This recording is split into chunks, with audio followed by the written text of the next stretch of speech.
Senhoras e senhores, tudo bem? Live com Madalene Laxo para falar do livro dela, que está espetacular.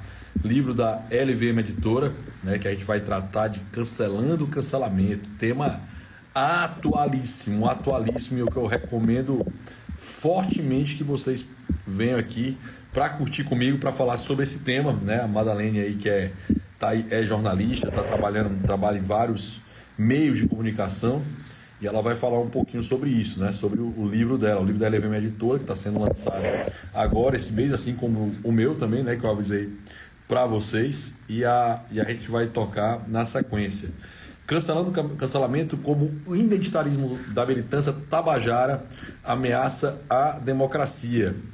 Né? Então a gente vai falar um pouco sobre isso. O livro trata, né? Teve o prefácio, a apresentação do Cláudio Manuel, o seu Creyson, que foi do Cacete Planeta. Além disso, teve também, né, a introdução do Rafael Kizáfico Garcia e o pós-fácio de Aldo Rebelo, certo? Então, assim, muito bom a obra. Então, é um livro que vai tratar sobre esse momento, esse momento em que todo mundo é cancelado, todo mundo que fala uma coisa que interessa, que é uma forma, né, obviamente, de limitar aí a liberdade de expressão, porque vocês notam que não é quem fala, né? Não é o que fala, perdão, é quem fala, né? Hoje nós temos um exemplo disso, né? Em que o Lula disse que o objetivo era, né, F pontinhos aqui o Moro, né? Para você ver aí a liturgia do cargo rodando e como é que ela apareceu para isso. Que joia, que prazer, uma honra falar contigo, Madeleine. A honra é minha, né? Me conta um pouquinho como é que foi a história desse livro, como é que surgiu, qual foi a pegada dele. Eu estava dando a introdução aqui original sobre a obra. Dá uma introdução para nós aqui de como é que foi essa ideia de escrever esse livro. Bom, na verdade, Rodrigo, você foi praticamente o pai do livro, né? Legal. Porque é um trabalho que eu estou fazendo há muitos anos, de investigar como é que as mídias sociais mexem com a cabeça de cada um, como é que elas atuam na psicologia social, que as pessoas estão sempre nessa mentalidade de massa, de rebanho, em que ninguém pensa muito, em que o importante é estar no grupo. E eu fui pesquisando sobre isso. E aí eu chego ao fenômeno do identitarismo e da cultura do cancelamento. E esse é um discurso que eu domino muito bem, porque a minha educação toda política foi de esquerda.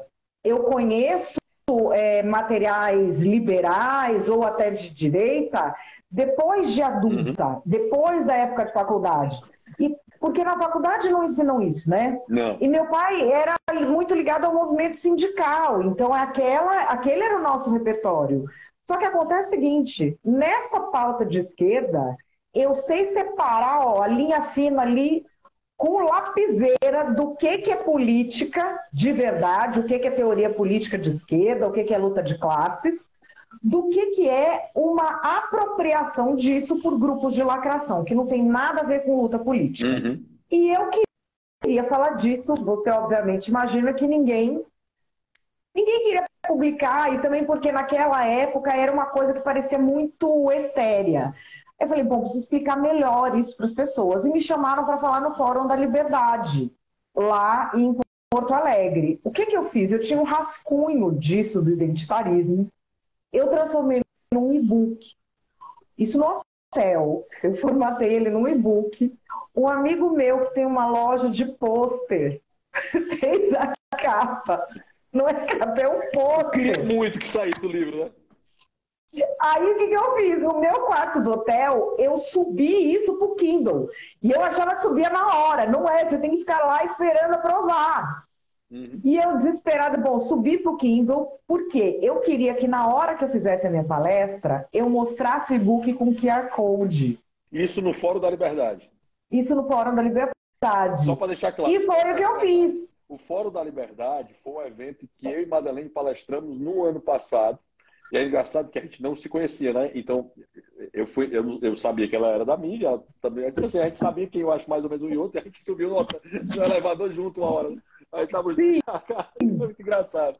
E aí no outro dia... Não, a do elevador é uma das melhores histórias da minha vida, porque assim, eu nunca contei isso, mas eu vou contar. Rodrigo e eu, 6h30, 7 horas da manhã, a gente foi tomar café. Eu, de pijama, pus um kimono por cima. E o Rodrigo tinha ido da ginástica, estava suado, de não sei o quê. Vindo do treino, eu encontro com ele no elevador, suado. Aí até comentei, não, eu vou tomar café assim mesmo, que ele ia se trocar. Cara, eu de pijama, quando eu entro assim no negócio para tomar café, estava Sérgio Moro, de terno e gravata, 7 da manhã. Eu me escondi atrás de uma pilastra, Rodrigo, porque assim, eu não vou conversar com uma pessoa que está de terno e gravata às 7 da manhã. Não há essa hipótese. Não há. Uma pessoa que 7 da manhã toma café de terno e gravata, eu não aguento, não aguento. Não é normal, né? Aí, O errado é ele, né? claro que o errado é ele. Ele tinha que ir o quê? Ou suado de regata ou de pijama? Pessoal parece 7 horas da manhã de terno e gravata? Não, eu não mereço, não. Eu treino 5h30 da manhã, né? Então eu fui treinar às 5h30 da manhã, como eu sempre faço. Aí 5h30, 6h30, fui tomar meu café, né? Cheguei 6h30 para 7 horas lá e só comédia demais. Não sabia. Não sabia. Eu vi o Moro lá, eu vi o Moro que ele participou, palestrou do mesmo evento. E a gente subiu junto no elevador nesse dia, né? Mas tava muito engraçado, porque os dois estavam em casa, né? Vamos tomar nosso café. Os dois em casa, não sei o que, o Moro de terno e gravata. Nossa, aquilo me deu uma raiva, Rodrigo. É como se ele estivesse roubando aquele espaço da gente, sabe? Eu falei, não, você vai de terno e gravata na palestra, eu não vou nem olhar na sua cara. Aí eu me escondi e tomei café num lugar que não dava para ele me ver. Assim, é legal a tua perspectiva, né? Porque você diz, eu sou alguém que com a formação toda da minha vida de esquerda, eu fui ler mais coisas à direita para isso. E eu também, tá? Só para deixar claro, pessoal, hoje vocês têm um acesso a uma literatura, inclusive que a LVM disponibiliza, né? O Ludovico disponibiliza, que não existia naquele período. Era ou o PSDB, que hoje que sempre foi de esquerda, né? Mas para a realidade brasileira era de direita, né? O Partido Social Democrata era considerado de direita, né? Para ter uma visão de como era o negócio deturpado. Mas quando tu escreveu o livro, né, colocou esse QR Code, trouxe essa pegada e o tema foi ficando mais forte, né? Eu acho que o tema já era forte ali naquele momento, mas esse tema cresceu muito, né? Principalmente que eu acho que tudo do STF que aconteceu, todos os pontos, né, coisas mais estruturadas. E uma pergunta que eu sempre falo, tá mais para quem fala do que para o que fala? Tá mais para isso, né, na realidade que nós temos hoje? Só para isso, tá? Só para isso, é só quem fala. Não interessa o que é falado. O assunto que essas pessoas dizem defender, a luta que elas dizem que elas têm, é tudo balela. É tudo para você poder escolher um inimigo ou alguém que você tem ranço e sair perseguindo essa pessoa. E aí você usa como desculpa essa luta. Dá um exemplo agora.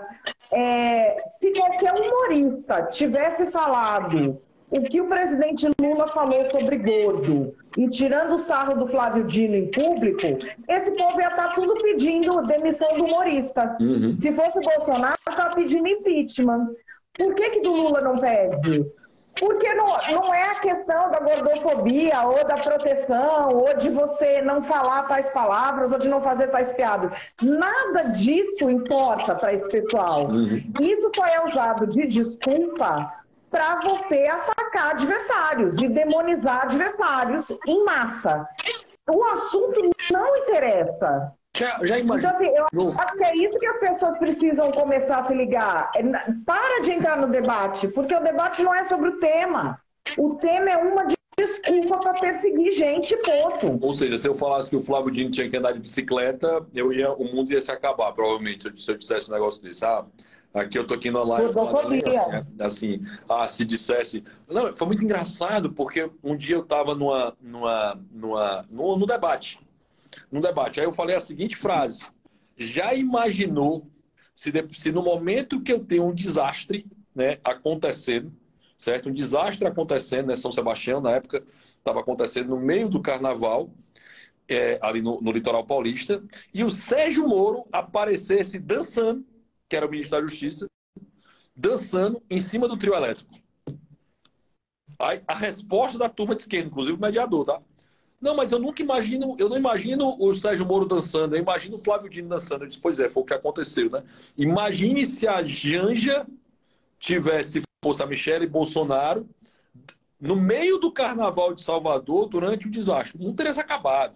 Né? E eu vou dar a frase de hoje, né, Madalena? Até eu queria comentar acima disso, né? Acabei de publicar agora no Instagram essa. Que sempre falaram que com o PT voltaria a liturgia do cargo, né? Entre aspas, aqui eu vou citar porque entre aspas e fecha aspas, a palavra não é legal, né? Vai estar tudo bem quando eu vou colocar um pin aqui, né? Para não ser deselegante, um pin aqui. Aí você imagina o que tem. Lascar, né? Eu vou usar a expressão cearense, lascar. Não foi lascar, tá, pessoal? Foi muito pior. Quando eu lascar aquele Moro. Já imaginou o Bolsonaro dizendo a frase do senador da República sobre isso? Um chefe do Poder Executivo se referindo dessa forma ao senador da República, porque a entrevista foi ontem, né? Hoje de manhã ou ontem, para isso.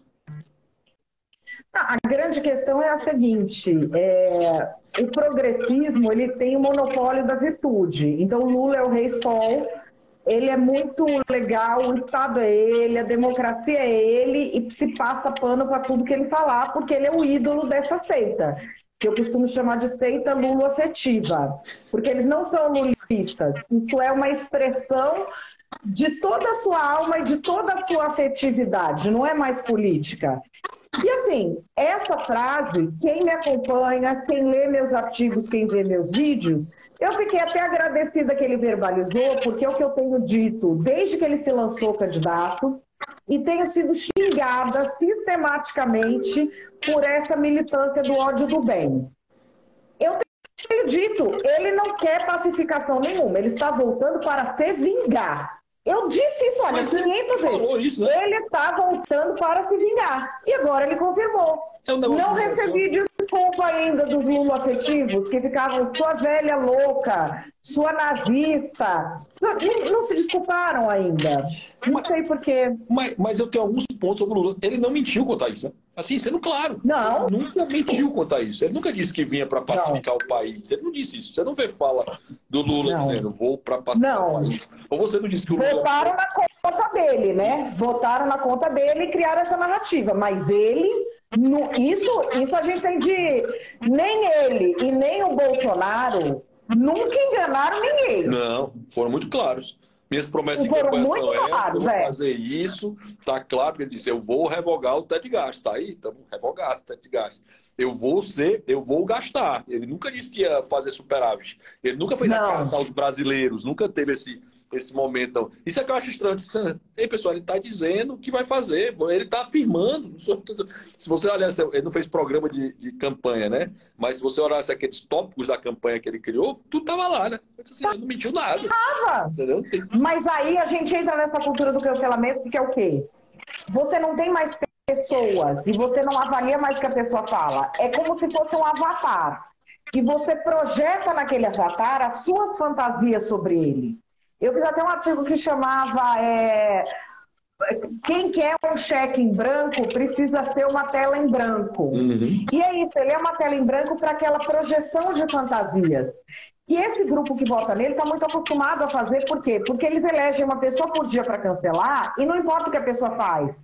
Eles pegam aquela pessoa, leem o que ela falou da pior forma possível, projetam as fantasias mórbidas deles na pessoa, como se aquilo fosse a personalidade dela, e passam o dia inteiro tendo esse prazer de destruir, só que fingindo que estão fazendo bem. É muito engraçado isso, né? Porque você pega, defende o Brasil, um papo anterior era que o Brasil se tornaria uma ditadura, ou que homossexuais seriam mortos no governo Bolsonaro, né? Eu vi várias vezes essa frase nesse ponto.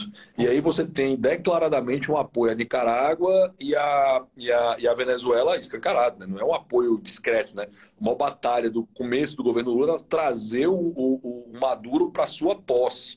Né? O Ortega é o companheiro, ninguém vai se meter no que acontece por lá, mesmo padres sendo perseguidos, mesmo a igreja sendo destruída e colocando. Então, assim, essa coisa do cancelamento, ela aí que você falou no começo, olha, que você falou no começo, isso é o cachorrinho aí, ó, fofinho. Estrela. E é interessante que você disse, isso é uma arma política, né? Assim, tem que ficar claro isso, né? essa arma política, ela tem direcionamento, ela tem um modus operandi, Madalena? Você explica isso no livro, que ela vai ter esse modus operandi? Eu explico no livro, porque assim, esse tipo de arma política você pode usar para qualquer coisa de política e até para concorrência empresarial. É um tipo de arma muito efetivo.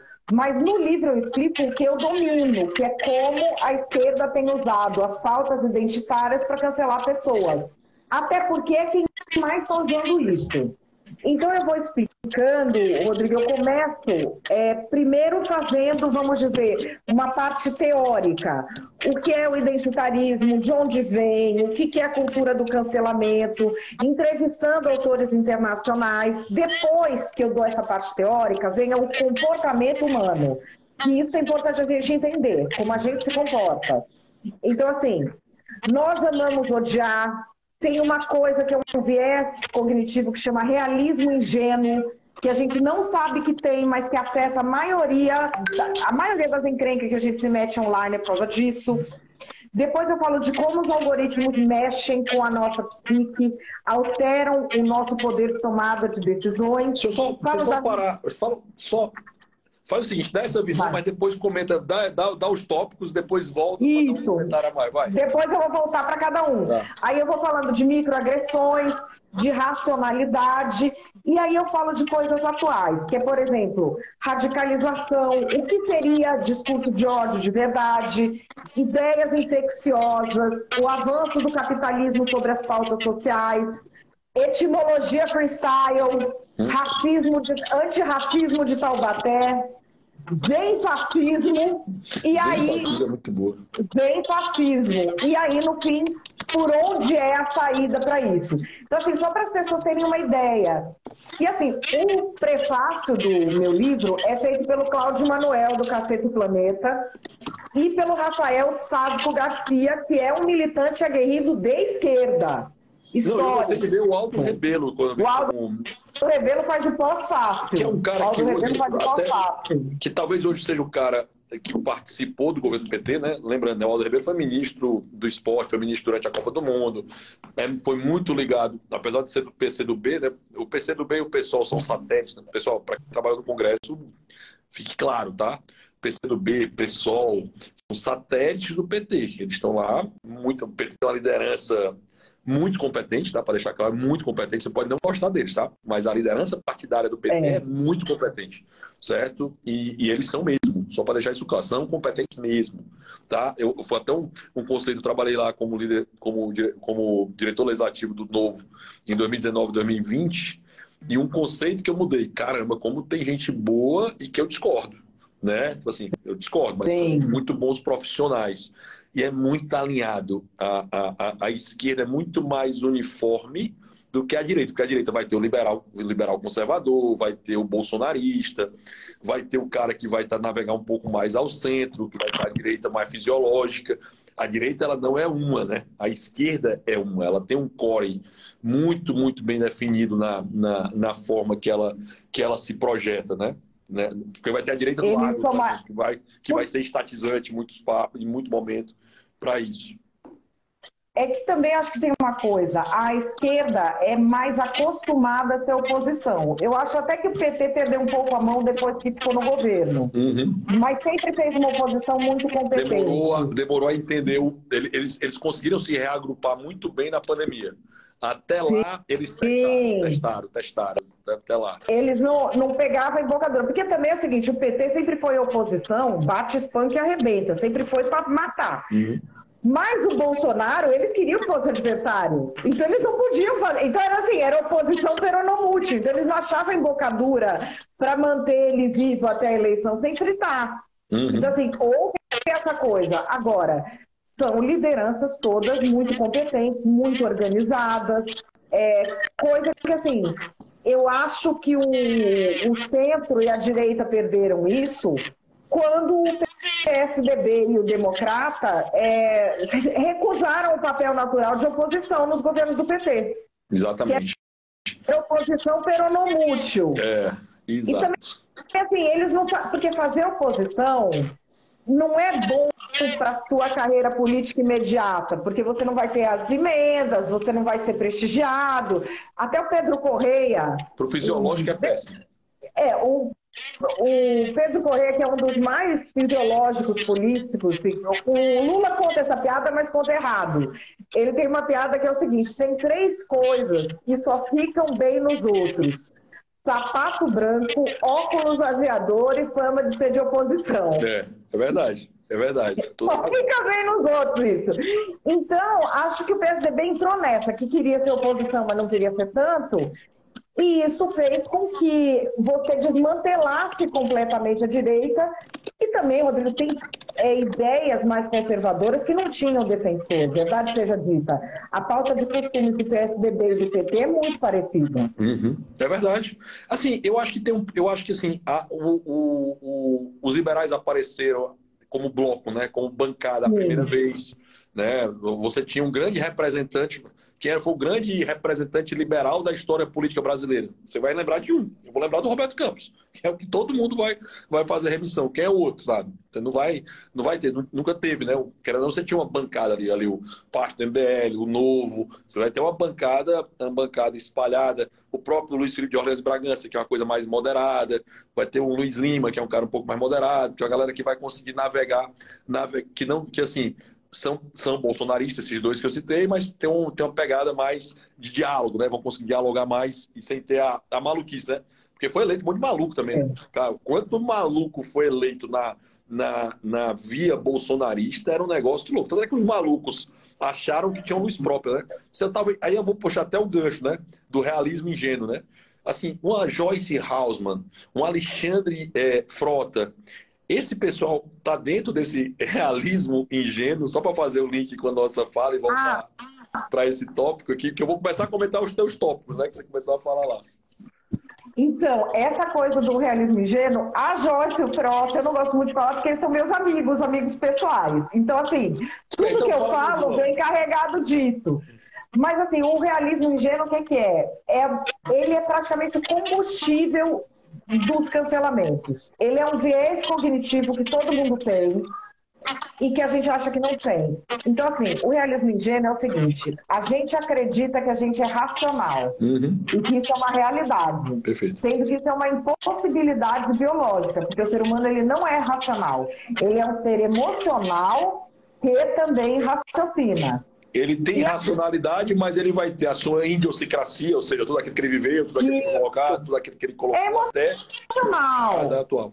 Isso a gente precisa saber para tomar decisões melhores. Isso que eu estou falando desse viés, não é que assim, ai meu Deus, eu não sou racional. Não é. Você sabendo disso consegue ponderar melhor. Por exemplo, Rodrigo, quando a gente vai comprar uma casa, vai mudar de emprego, vai fazer uma coisa assim, você decide por quê? Você decide porque sua mulher quer, porque seu filho precisa, porque você tem um sonho de dar um não sei o que para sua família. Aqueles afetos são o que vão te mover. E depois você arruma uma desculpa. Aí você fala, não, isso aqui eu vi, não é? O equity que eu tinha aqui era mais do que eu não sei o que lá. E conta a história para seus amigos que você foi super racional.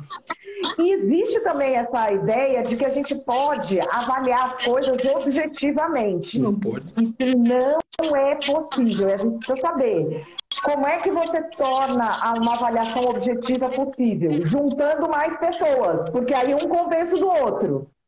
E aí a pessoa achando que ela é racional e que a avaliação dela é objetiva, quando ela vê uma outra pessoa falando alguma coisa diferente, ela fala, ou é burro, precisa estudar, ou está mal intencionado, ou está ganhando para isso. Então isso que é o realismo ingênuo. A gente é ingênuo de achar coisas que a gente não sabe, e aí começa a achar que todo mundo é burro, que todo mundo é mau, que está sendo pago para aquilo. Em vez de repente ouvir e falar, pô, não concordo, mas é honesto intelectualmente. Vou pesquisar um pouco mais. Porque às vezes a pessoa está sendo honesta intelectualmente e ela tem uma visão de mundo que é diferente da sua. Você fala, por exemplo, Aldo Rebelo. O Aldo é um comunista tradicionalzão. Assim, o Aldo é muito mais à esquerda do que era o meu pai, por exemplo, que era uma esquerda sindical. Nessa questão, por exemplo, do comunismo dele, do meu liberalismo, de coisas que ele acredita como estrutura de Estado, de questões ideológicas, eu com ele a gente não concorda em nada. Mas isso me ajuda muito, porque quando eu tenho dúvida sobre algum debate, qual é aquele ponto de vista, ele me esclarece, porque ele domina aquilo. Ele tem o viés, né? Ele tem o viés já colocado, né? E esse agora, onde que a gente se encontra? Também, né? Não, isso é legal. não. Que assim, só para fazer um comentário, eu citei a Joyce e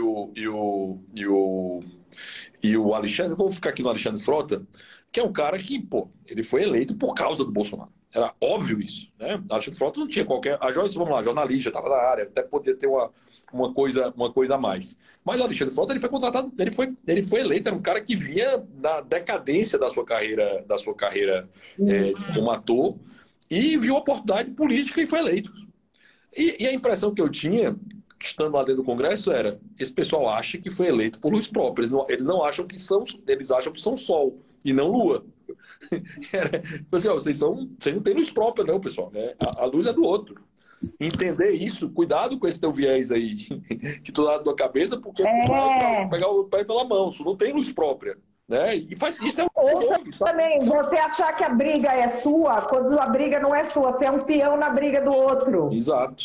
E isso o povo na internet faz direto.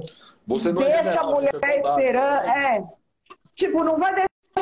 Uma coisa que eu falo no livro, assim, a gente ama odiar. Então, assim, presta atenção na sua saúde mental. Você vai deixar sua mulher esperando, seu filho esperando para bater boca com estranho, para defender político ou para xingar político? Dane-se. Deixa os caras se arrumarem. Você tem a sua opinião, mas você é um peão nessa história. Você não é o cara que está comandando. O cara sabe atacar, o cara sabe se defender, e tem gente que paga para isso. Não precisa a pessoa ficar naquela coisa de eu vou resolver o Brasil, porque não vai. Uhum. E na sequência, né, que você falou, nós temos o viés de odiar, certo? Nesse ponto. Tem um livro muito bom do que foi lançado pelo Clube do Louvi, que foi lançado pela LVM também, que é Ame Seus Inimigos, eu acho que é Arthur Brooks, livraço, que é exatamente o contraponto disso, que ele fala isso, as pessoas tendem a odiar, mas muitas vezes não conseguem nem ouvir o adversário para entender o que é o pensamento dele, né? Porque hoje uma das coisas que eu me esforço é conviver com gente que eu discordo 100%.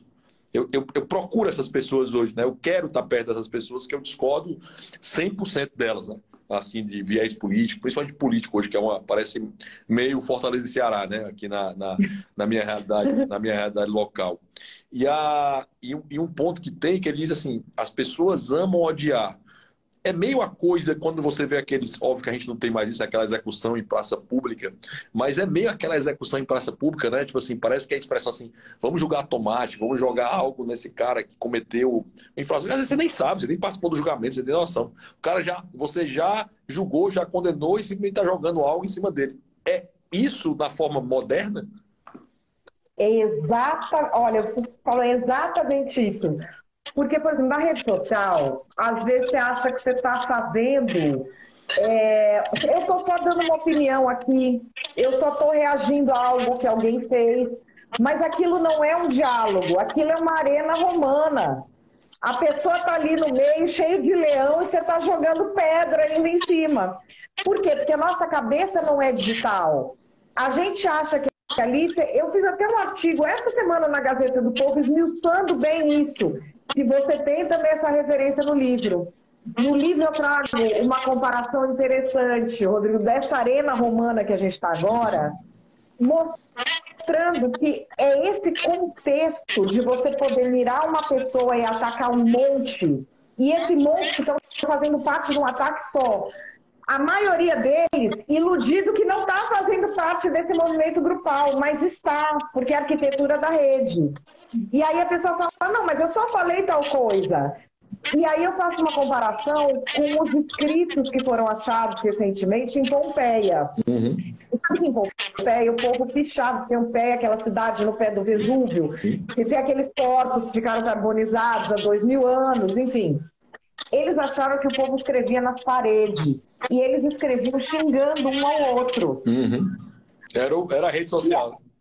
Então, assim, no livro, no Cancelando o Cancelamento, eu coloco até os exemplos de quais eram os xingamentos, porque assim, isso me desconcertou, porque o xingamento e a piada são os mesmos de hoje.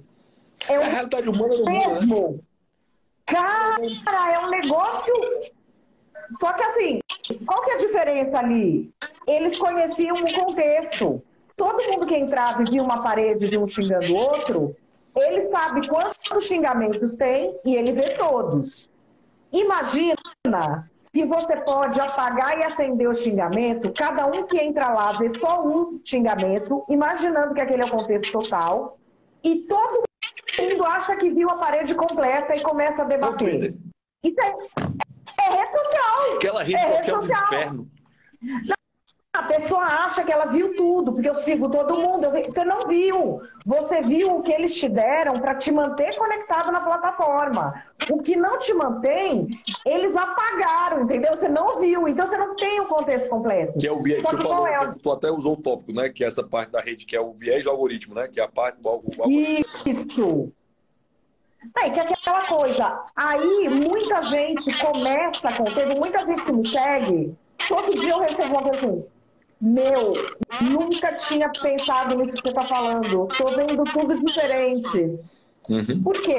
Porque a pessoa nunca tinha pensado nessa coisa do contexto, dessa mudança que nós passamos. E às vezes ela foi manipulada a fazer parte de coisa que ela não quer, né? Não, exato, claro, porque assim, é interessante essa coisa tem dois pontos que eu tô achando muito legal a tua fala, né? Primeiro, a idiosincrasia, não? Eu gosto muito dessa palavra, né? Assim, porque ela remete à irracionalidade, né? Eu sou católico, acredito profundamente em Deus, nasci numa cidade do interior do Ceará, assim, basicamente fui criado inicialmente lá, que era Baturité, depois vim morar em Fortaleza, estudei num colégio Santo Inácio, depois estudei numa universidade privada aqui de Fortaleza, fiz parte de uma sociedade dessa forma, fui educado dessa forma, tinha algum viés na minha cabeça, eu sempre fui liberal sem saber que era, né? Até eu descobri que tinham autores que defendiam aquilo que eu acreditava no meu íntimo, né? Na hora que eu descobri esses autores, meu Deus, na hora que eu li Mises, eu disse, uau, na hora que eu li, eu disse, achei tudo aquilo que eu acreditava, eu não sabia que tinha nada escrito sobre isso, eu pensava que só eu que pensava assim. E é interessante porque essa é a primeira coisa. E a outra é cuidado com a sua rede, né? Cuidado com a sua rede, né? Com a sua visão de mundo não é única. Tem um livro do Thomas Sowell que ele vai falar em conflito de visões, que é a visão restrita e visão irrestrita, né? Que ele vai dizer que a visão restrita é aquela, o exemplo até que ele dá, né? Tanto a esquerda como a direita, restrita e irrestrita, só para facilitar a visão dele, ela vai dizer que eles querem que as pessoas comam. Para a visão restrita, ele vai querer que as instituições funcionem, que tudo se coloque, esteja lá, e isso vai permitir que as pessoas comam. Mas não vai entregar comida na mesa de ninguém, não vai. Mas ele vai dar condição para que a pessoa consiga ter lá. A visão irrestrita, não, ele vai entregar comida na mesa. Se tiver que matar alguém, roubar alguém, fazer algo, antes, mas vai estar na mesa da pessoa aquilo ali. São drives diferentes, né? Tipo, o mindset é outro. Tanto é que quando alguém muda de ideia, você que mudou de ideia, né? Se diz, fui todo criado e formada com esse viés, ela muda uma ideia só, né? Ela muda uma série de ideias. E é muito difícil para quem faz parte dessa rede, eu estou falando dessa rede, essa família, amigos, dia a dia, funcionamento, entender a mudança de outra pessoa. Por isso que é muito normal essa pessoa perder amigos, né? Tem esse momento histórico que acontece, né? Mas assim, na minha família sempre teve uma convivência muito boa das ideologias. Então, assim, não teve muito esse trânsito. Eu era mais a ideologia do meu pai, até porque... Mas a minha afinidade mesmo com meu pai era a fé católica. Meu pai tem muita fé, morreu. Meu pai foi um homem de muita fé, de trabalhar em pastoral, de não sei o quê. E eu fui criada em colégio de freira, mas assim, de todos os irmãos, a única que tem essa coisa, assim, essa fé tradicional sou eu. Fé, né? Então assim, o nosso laço era a fé. Aí acabava que eu comprava a conversa política dele porque não me importava tanto. Mas, por exemplo, um dos meus tios preferidos é um cara de direita tradicional da época da ditadura militar. E que assim, mas aí assim, a minha ligação com ele era outra coisa, era da literatura, era a de descobrir assim, coisas de literatura mesmo, de escritores de ficção, do que eu precisava para minha educação, e ele via que o meu pai não ia gostar da interferência política dele, ele deixava. E ele e meu pai eram assim, melhores amigos. Legal. Nunca saía briga por causa de política, porque assim, o que eu aprendi na minha casa desde pequena é que política não é a coisa mais importante para reger os seus afetos. Caramba! Política não define ninguém moralmente. Demais, né, eu falo isso muito, é uma das coisas que eu mais falo. Pessoal, política é só um pedaço da vida, pessoal. Eu vou sentar com alguém que torce o Fortaleza, eu vou passar a tarde falando do Fortaleza com essa pessoa, muito diferente, vou abraçar ele, vou comemorar o jogo. Eu vou falar sobre livros, sobre séries, enfim. É só um pedaço, né? Porque isso parece que se transformou. Que aquela frase, né? Quando eu abuso dessa frase, tá? Que eu sempre tive, né? Que era assim: quando os brasileiros souberam o nome dos 11 ministros e não souberam o nome dos 11 jogadores da seleção brasileira, nós viveremos um país melhor. Meu Deus, é para as pessoas saberem o nome dos 11 jogadores da seleção, velho. Esqueçam, é péssimo para o país saber o nome dessa desgraça, entendeu? Péssimo, tá? Porque eles ganham mais poder ainda, mais mídia, mais condição. Então, assim, pare de olhar para isso. Isso não é não era para ser importante. Infelizmente é, mas não era para ser importante. No Cancelando o Cancelamento tem um pedaço que fala exatamente disso, que é da nossa identidade social. Hoje, repara que muita gente coloca no perfil de Instagram, de Twitter, não sei o quê, sou progressista, sou antifascista, ou sou conservador, sou não sei o quê, quando o trabalho da pessoa não tem nada a ver com esses paranauê. Por quê? Porque hoje a identidade social política está comendo todas as outras.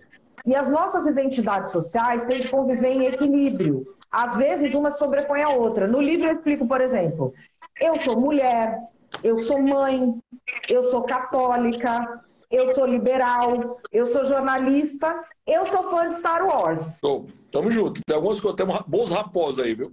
Temos bons raposos. Eu sou muito fã de Star Wars. Então, assim, na hora em que eu tenho alguma coisa de interesse das mães ou no meu grupo de mães, a minha identidade social que eu mais uso ali é de mãe. Não me interessa se a mãe que está lá gosta de Star Trek, entendeu? Ali eu sou mãe.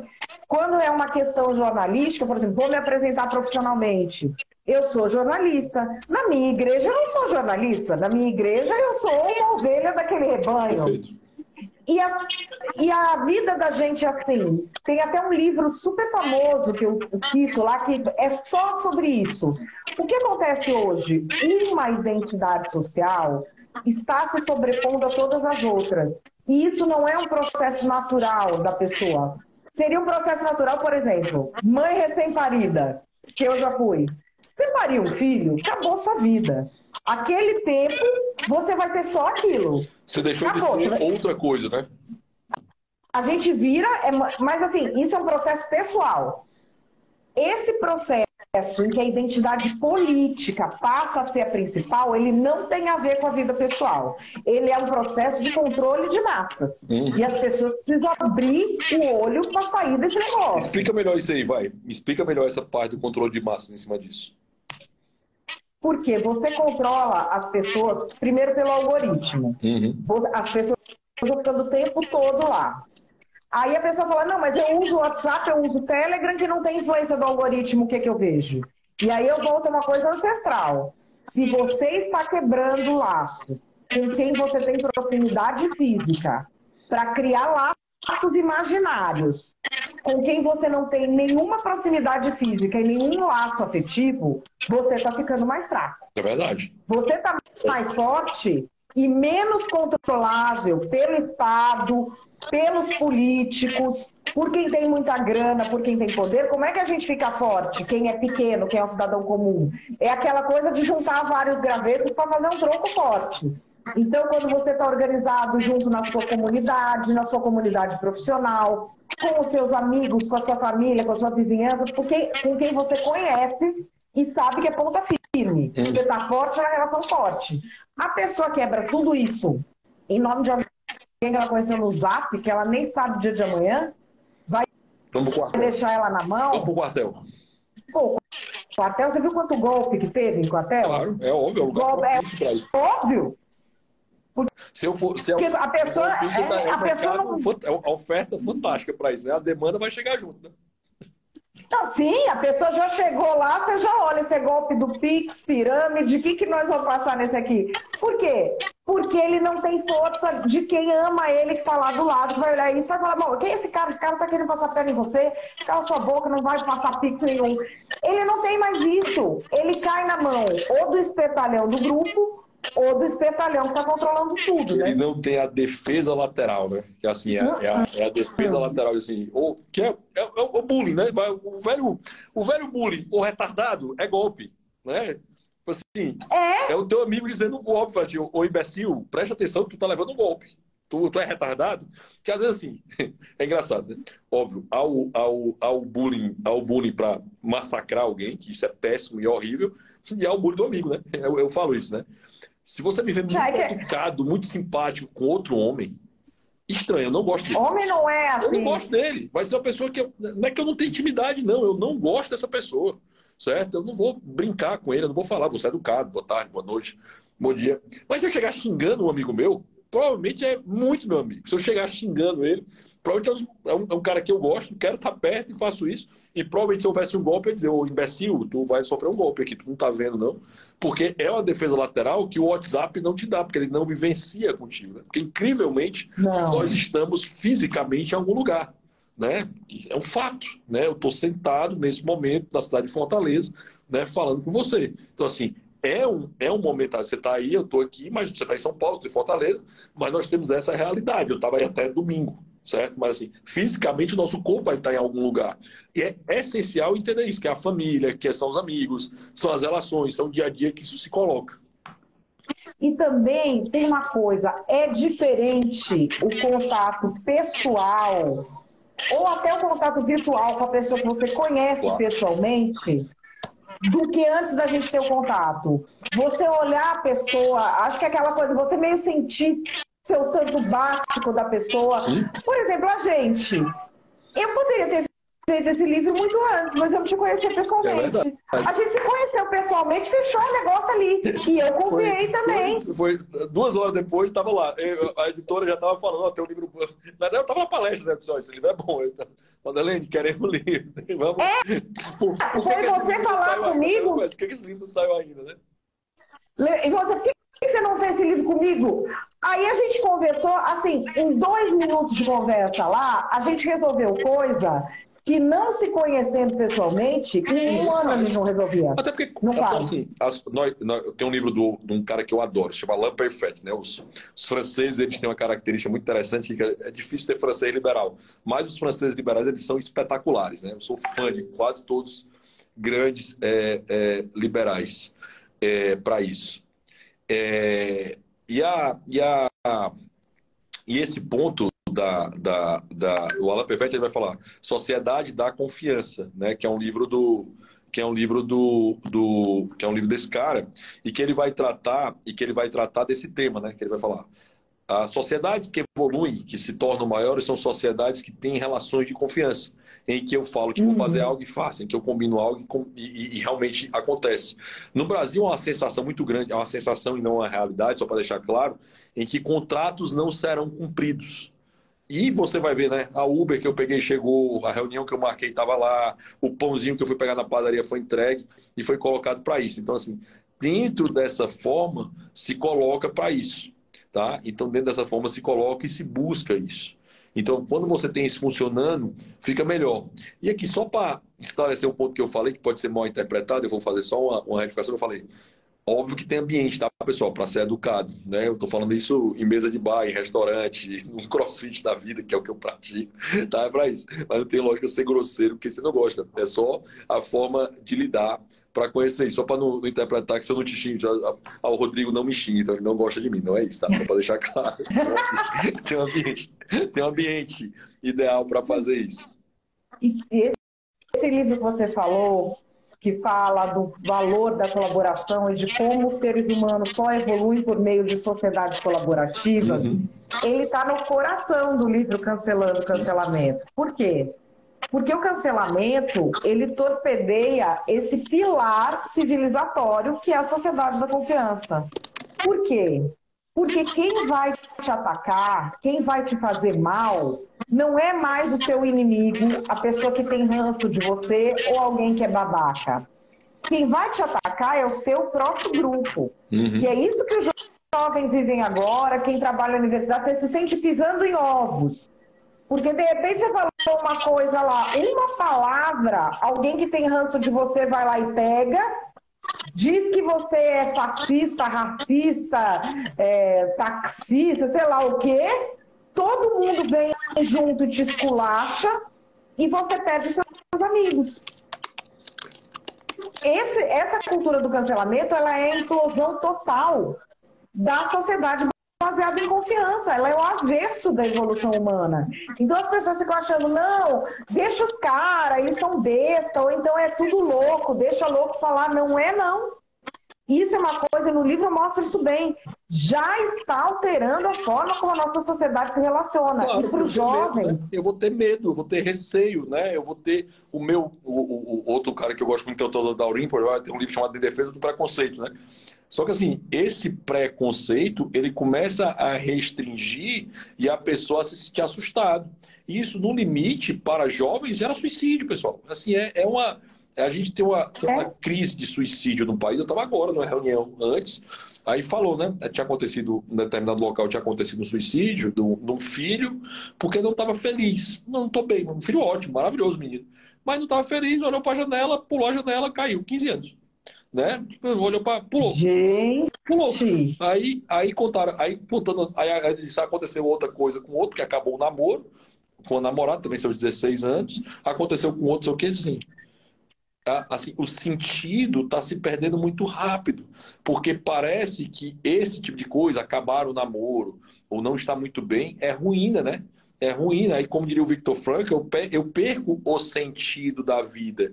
E o cancelamento, ele, como a Madalena falou no começo, ele pode ser usado contra políticos, contra humoristas, mas pode ser usado com um coleguinha da escola. E aí? A minha vida fica insuportável, porque eu sou o cancelado da escola. Nada que eu falo é levado em consideração, eu não tenho sentimento de grupo, e é o desespero, né? Porque assim, naquele momento o meio social é esse, e esse cara faz duas coisas. Ou ele se apaga, né? Ou ele vai encontrar outros grupos que muitas vezes são piores, né? Ou mais longe, ou mais perigosos até. Tem essa coisa da gente estar criando essa ideia toda de que você não pode falar determinadas palavras, de que tal coisa tudo vira uma catástrofe, né? Você fala tal coisa, você fala que, por exemplo, obesidade é doença. Obesidade é uma doença, é um CID, é uma doença crônica. Tem milhões de pessoas no mundo lutando contra isso, governos tentando entender esse fenômeno, cientistas tentando encontrar novas alternativas para essas pessoas. E assim, eu falei isso outro dia, um monte de gente que é obeso e mórbido veio me agradecer. Veio me agradecer, todo mundo sabe disso, né? Sabe? E assim, se você romantizar, vão achar que a vida dele é fácil. Vão achar que, sabe? E não é fácil. Então, assim, se você falar isso, o que é que eles dizem? Se você falar que a obesidade é doença, você pode levar a pessoa que é obesa a entrar num estado mental tal, que ela fica desconectada da sociedade, que isso é uma opressão, e que isso é... Então, assim, a pessoa que é obesa, ela só vai ser feliz, então, quando não tiver mais nenhum babaca que xinga gordo no mundo? Você não pode falar isso pra pessoa. Você tem que dar à pessoa métodos para ela reagir quando alguém fizer alguma coisa inapropriada. E assim, aliás, no livro eu cito um autor que eu gosto muito, que é o Jonathan Haidt, que escreveu A Mente Moralista, mas nesse livro eu cito The Coddling of the American Mind. Que ele fala sobre isso. Outro dia ele fez um artigo falando que a gente está fazendo com crianças jovens terapia cognitivo-comportamental ao contrário. Que a terapia cognitivo-comportamental, só explicando, quem sofre algum trauma, estresse pós-traumático, coisa assim, geralmente encaminha para cognitivo-comportamental, que é fazer o quê? Você ser capaz de passar por situações parecidas sem que aquilo te incapacite. Então você vai treinando o seu cérebro, não a sua consciência sabe, mas você vai treinando os mecanismos do seu cérebro para você não paralisar diante de situações iguais. E hoje nós estamos fazendo o quê? Nós não estamos ensinando nossos jovens como responder. Não está ensinando menina como responde machista, como responde misógino. Não está ensinando os negros como que eles lidam com gente racista, como é que eles respondem, como é que eles se impõem. Não, a gente não está fazendo isso com os homossexuais, com nenhuma minoria. Então você está marcando, é uma coisa perversa, porque as pessoas que precisam de mais instrumentos para lutar socialmente, você está tirando. Aí o que acontece? Ele não consegue enfrentar frustração nenhuma.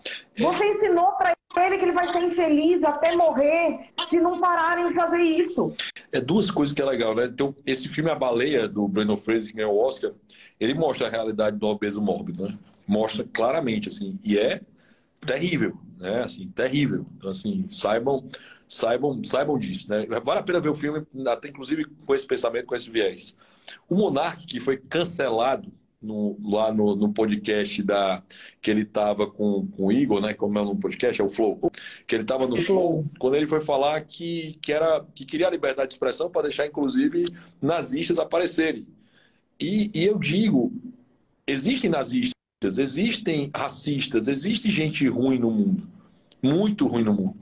E é ótimo que eles falem, para a gente saber quem eles são, tá? Porque se eles não podem falar, eu não vou saber quem eles são, eu não vou conseguir reagir a eles. Eu não vou conseguir dar, como a Madeleine bem disse, instrumentos para responder isso. Hoje, né? Engraçado, hoje meu filho, em deixar da escola, me perguntou, do nada assim, pai, Monteiro Lobato é racista? É. Aí eu disse, eugenista, inclusive. Eu falei pro meu também, já expliquei. Aí eu falei, peraí. Aí eu volto um pouco, mas volta um pouco o momento histórico que foi escrito, volta um pouco que tem. Cuidado para também não trazer para a realidade de hoje. Eu vou dar um exemplo. A República de Platão. Metade da República de Platão era falando sobre escravos. Metade. Se você ler a República de Platão, vai ser escravos. Platão acreditava em ser senhor de escravos? Sim. Sim. Na realidade daquela guerra, daquele momento histórico, se a pessoa era escrava, era morta, tá? Porque escravo, em geral, vinha de guerra, eram derrotados de guerra, era uma clemência, só para deixar claro a realidade histórica para isso. Ah, Rodrigo, dá para trazer isso para a realidade de hoje? Não. Não, é claro. Então, assim... Não, assim, eu estou falando do conceito. Um conceito, por exemplo, o conceito, o cara é racista. Ele era da Sociedade Brasileira de Eugenia. Uhum. Era racista, era eugenista, inclusive. Agora, a família dele não está feliz de assumir que está vivendo com a grana que veio disso. Então quer limpar quer fazer assim, não, eu sou antirracista. Eu sou antirracista, eu não concordo com o racismo do não sei o que, é bisneta do cara. Aí ela vai lá e quer mudar a obra do cara, reescrever a obra do cara, para fingir para a sociedade que ela é antirracista, porque ela não é. O dinheiro veio de uma pessoa racista, ela está vivendo disso. Então, ela apoia isso. Assuma os seus BO. Por que a pessoa não assume o BO? Assuma seus BO. Assim, Monteiro Lobato, a gente que consome como literatura, você consome a literatura, você explica para os seus filhos, olha, naquela época o tratamento era outra coisa, com negro, com mulher, com gay, não era considerado que tinha a mesma dignidade. É isso. Agora, eu não vivo do dinheiro do cara, aí a linha auxiliar do racismo sou eu, sendo que a bonita que tá falando que é antirracista vive do dinheiro desse cara. Ela vive desse dinheiro. Quer mudar uma obra clássica, né? Do cara. Então, mas se ela é tão antirracista, abra mão do dinheiro, invista em pessoas negras na literatura, pega o dinheiro que veio do avô racista, ele não é racista? Pega esse dinheiro e investe na promoção de pessoas negras na literatura e para de receber. Assim, eu odeio gente que não assume seus BO e que finge que é luta social uma coisa que é grana. O caso do Monark está aqui no livro, ó. O caso do Monark aqui... Linda edição, hein? Cara, a capista desse livro acertou de primeira, não teve uma correção. O modéstia à parte, o meu tá lindo também, então nem vou falar. Nossa, acertou assim de primeira. Agora, o caso do Monark, eu falo aqui. O caso do Monark, o discurso dele também é apenas uma desculpa para uma briga mercadológica. Claro. Por quê? Se a briga não fosse de mercado, o Kim teria sofrido as mesmas consequências que ele, correto? Porque o Kim concordou. Olha o Augustinho aqui falando que vai comprar o seu livro. Mentira, Augustinho tá aí. Augustinho, beijo. Ô, Augustinho, manda umas cara que foi make. cancelado, hein? Pensa no cara que foi cancelado por esse cara, hein? Foi. Viu? Foi. Mas você sabe, eu só tenho uma máxima na minha vida, que é homem lindo pode tudo. Então, Augustinho pode tudo. Homem lindo, eu me comovo, eu choro junto, eu auxilio. Legal. Eu não conheço ele, só de rede social. Eu acho legal a forma que ele Eu também, mas eu vejo a foto, é lindo. Ele é lindo, é uma coisa. Mas é legal, é isso que eu ia falar. Pronto, Augustinho. Exatamente o que eu ia falar, e a gente está caminhando para o final.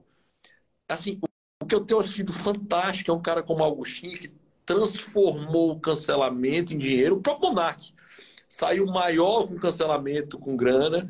Assim, ele ganhou uma projeção maior do que ele tinha. O Augustinho ganhou uma projeção, cresceu absurdamente com essa forma. É possível reverter isso ao seu favor? Eu acho que essa é a nossa fala final aí para cá. Tá cabendo uma hora aqui, vai cair. A questão é que vai ter gente que vai ser completamente inviabilizada, porque vai achar que aquilo não tem saída mais. Eu própria, um período, achava que não tinha saída. E quando eu compreendi que tinha, a mudança na minha carreira começou a ser muito positiva. Legal. Eu acho que a questão toda é Conta a tua experiência, Madalena, pode no final aqui pra gente, que eu acho que ninguém nunca ouviu. Não. Minha experiência já teve de tudo, até ameaçarem meu filho de morte ali na escola dele. Campanha pela minha demissão, eu já perdi a conta de quantas. Tive que processar a gente porque eles espalham no meio jornalístico que eu sou racista, que eu sou transfóbica, e aí você fica sem lugar para trabalhar. Então, assim, como eu sou ligada ao meio jornalístico, é difícil, porque o meio jornalístico é mais de esquerda, não acredita no cancelamento das pessoas, porque esse é o problema. Eles não acreditam no que a pessoa está falando de você, mas aí ele também não quer ficar junto com você para não virar alvo, porque eles são tudo um grupinho. O caso do Monark, qual que era? O modelo de negócio do Monark de produção de conteúdo é conflitante com o que interessa aos publicitários lacradores. Porque hoje eles fazem o conteúdo e fazem a publi, controlam os influencers e fazem o gerenciamento de risco. Então eles chegam para a empresa, é tipo milícia. Você contrata a gente, você não vai ser cancelado. Você contrata o Monark, olha lá, pode ser que o Sleeping Giant da vida venha atrás de você. É foda. É mercado. As pessoas precisam entender que, assim, o discurso que se faz legal, em cima... Eu sou legal, eu gente boa. Não é nada porque eu sou legal, não é nada de política, não é nada. É um discurso ou para você poder mirar em desafeto e acabar com a vida da pessoa, ou para você mirar de forma mercadológica. Então, assim, eu sofro muito ataque hoje em dia de gente que faz coluna em grandes veículos. Eu nunca fiz isso, nunca saí atacando. Isso é uma forma de concorrência leal? Você sair, entendeu? E é isso que as pessoas precisam começar a entender. Nós não estamos falando aqui de debates sociais, nós estamos falando de concorrência. E essa é uma estratégia de concorrência desleal. E muita empresa está patrocinando propaganda lacradora, está fazendo ESG errado, porque está fazendo a área do social só no marketing, com propaganda de lacração, dando dinheiro para influencer que vive de perseguir os outros. Tem uma grande aí que está pagando como um projeto meio paz nas redes, um influencer que acabei de ganhar o processo dele e transitou em julgado, falsas acusações de racismo. Esse é o cara da paz nas redes da empresa. Então o empresariado precisa abrir o olho desse tamanho, com todo mundo que é ativista, que não tem nada a ver com o objetivo do negócio, que está se vendendo como bonzinho, porque isso é golpe. É golpe. E a empresa acaba pagando caro. Né, Madalena? Assim, é muito engraçado isso. Ah, não, eu sou neutro. Que papo, velho. Não. Que papo, né? Que papo teu. Existe intelectualmente honesto e intelectualmente desonesto. Neutro não existe. Pois é. Mas assim, ó, caminhando pro fim aqui, tá? Cancelando o cancelamento, como o identitarismo da militância tabajara ameaça a democracia. Livro lançado no dia 18 de fevereiro de 2023. Aqui está na capa comum aqui na Amazon, né, com entrega Prime por R$ 59,68. Salvo melhor juízo no e-book, também está por volta de 30, certo? Você encontra 29 e alguma coisa. Tem tanto ele no físico, óbvio, como tem no Kindle. E eu queria, Madalena, que tu comentasse, vai ter algum lançamento presencial? Tem mais alguma coisa acontecendo? Vai. Conta aí um pouquinho. Vai. Dia 19 de abril, Livraria da Travessa, aqui em São Paulo, tem o lançamento presencial. E, ó, você que já comprou, porque assim, teve uma época que estava comprando e só tinha para entregar dali um mês.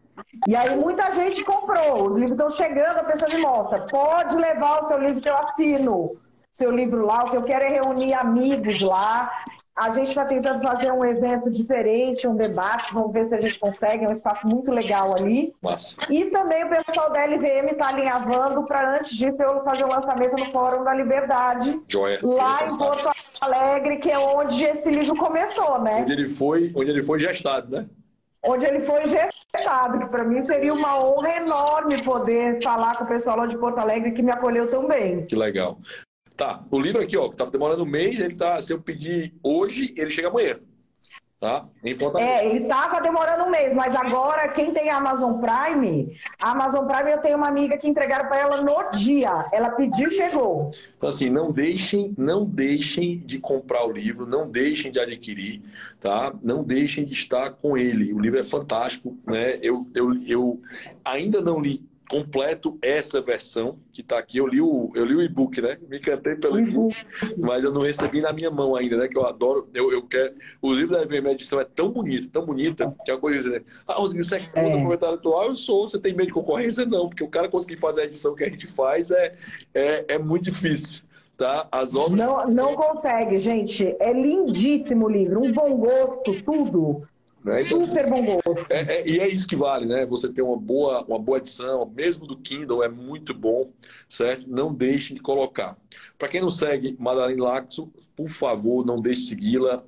A Madalene hoje, né?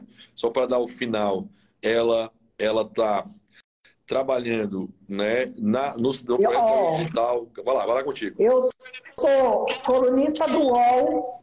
Faço projeto Cidadania Digital na Gazeta do Povo. Sou membro da Comissão de Políticas e Mídias Sociais do Instituto dos Advogados de São Paulo. Sou especialista da Fundação da Liberdade Econômica. E, a partir de hoje, eu sou head de Content e Daily Assets da GoNew, que é uma community tech de formação de executivos, muito interessante. Então, gente, é o pai do Cris, né? 30 empregos. É isso, né? Tá. Vamos tocando e vamos fazendo acontecer. Pessoal, não deixem de segui-la, tá? Aqui nossa... Eu sempre fico confuso se o Instagram tá com uma hora ou não tá mais com uma hora, porque às vezes eu caio de uma vez aqui. Eu também não sei. Mas enfim, acho melhor... Tá? Mas eu tô sem relógio. Quem não me segue, tá acabando aqui. Teoricamente vai dar uma hora agora, tá? No relógio que eu coloquei, no que a gente tava lá, porque era mais ou menos 8h05, 8h08 que a gente começou. Sou Rodrigo Saraiva Marinho, para quem não me segue, me segue. Quem não segue Madalene, tá? Essa live também provavelmente vai virar o podcast do Instituto Miss Brasil, né? Vamos transformar para lá. Então você também vai colocar por lá. Não sei que a Madalene depois queira bater um papo só com o podcast, mas seria mais ou menos esse papo e a gente toca para lá também. Tá bom? Muito obrigado a todos os nossos leitores de LVM. Muito obrigado, Madalene. Uma honra, um privilégio. Espero vê-la no fórum, né, para a gente lançar os nossos livros por lá. Ai, Rodrigo, te agradeço demais. E, assim, quero te agradecer de coração. Obrigado. Você não sabe o quanto que é essa sua oferta de eu poder fazer um livro pela LVM, que é uma editora tão respeitada. Legal. Editora do meu amigo Modesto Carvalhosa. Eu fiquei honradíssima por isso.